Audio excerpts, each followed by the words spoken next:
হ্যাঁ, হ্যাঁ, first question হবে যে এই মেকআপ টিউটোরিয়ালটা কেন এত ছোট? কারণ আমি অনেকগুলো ভিডিও একেবারেই করতে ভুলে গেছিলাম তাড়াহুড়োর চোটে। এর আগে উনার মেয়ের ভিডিওটা তো তোমরা দেখেই নিয়েছো। তারপরে ছিল আমার ওনার মেকআপ।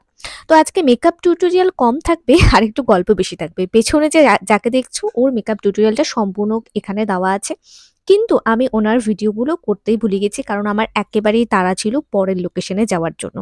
তো স্ক্রিনটাকে প্রিপারেশন করে নিয়ে যতটুকু আছে আমার কাছে ভিডিওগুলো এক এক করে জুড়ে আমি মেকআপ টিউটোরিয়াল একটা সঠিকভাবে বানানোর চেষ্টা করেছি। তো দেখো যে জায়গাগুলোতে স্পটস ছিল সেই জায়গাগুলোতে ওখানে অরেঞ্জ কালারটা লাগিয়েছি। বলে রাখি যে উনি ৩০ বছরের অ্যানিভার্সারি মেকআপও কিন্তু আমার কাছে করেছিলেন। তারপর উনার এতটাই পছন্দ হয়েছে যে তারপর উনি আমাকে আবার ডেকেছেন।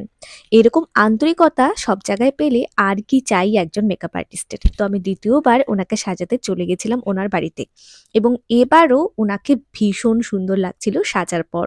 তো সেকেন্ড লুকটা ওনার কিছুটা পিঙ্ক কালারের মধ্যে ছিল। তো দেখো অলরেডি ওনার মুখে আমি ফাউন্ডেশন সেট ফেট করে এরপরে আমি ব্লাশ লাগাচ্ছিলাম। ওনার মেকআপগুলো একেবারেই হালকা টাইপের হয় এবং সেরকম কোনো পরিশ্রম থাকে না। তো সেই জন্য মেকআপ টিউটোরিয়াল তোমরা যদি আমার আগেরগুলো দেখে থাকো তাহলে বুঝতেই পারবে যে আমি স্টেপ বাই স্টেপ ওনার ফেসে কি করেছি। নাকটাকে একটু কন্ট্রোলিং করার পর এবার ইউজ করেছি গোল্ডেন হাইলাইটার এবং সঙ্গে পিঙ্ক হাইলাইটার লাস্টে ইউজ করেছি। তারপর মেকআপ সেটিং স্প্রে দিয়ে ওনার মুখে মেকআপটা আমি পুরোপুরি সেট করার পর আই মেকআপে চলে গেলাম। আই মেকআপ আজকে আমার ডিমান্ড ছিল ব্রাউনের মধ্যে করতে হবে এবং একটুখানি যেন স্মোকি লুক দেয়। ফুল স্মোকি একেবারেই নয়।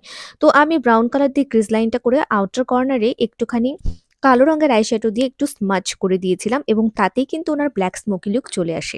এরপরে মাস্কারা লাগিয়ে আইল্যাশ লাগানোর পর দেখো যে ওনার চোখের নিচে কাজল দেবার পর এই যে উনি চোখের আউটার কর্নারে দেখো যে ব্ল্যাক লাগানোর পরে তারপরে উনি স্যাটিসফাইড হন এবং উনিও মেকআপ সম্পর্কে অনেক কিছু জানেন। এটা আমি আগের ভিডিওতেই বলেছি। ভীষণ ভালো মানুষ। তো ওনার কিছুটা মতামত ওনারটাও গ্রহণ করে আমি ওনার মেকআপটা করছিলাম। তো এই হচ্ছে ওনার full and final look after hair style.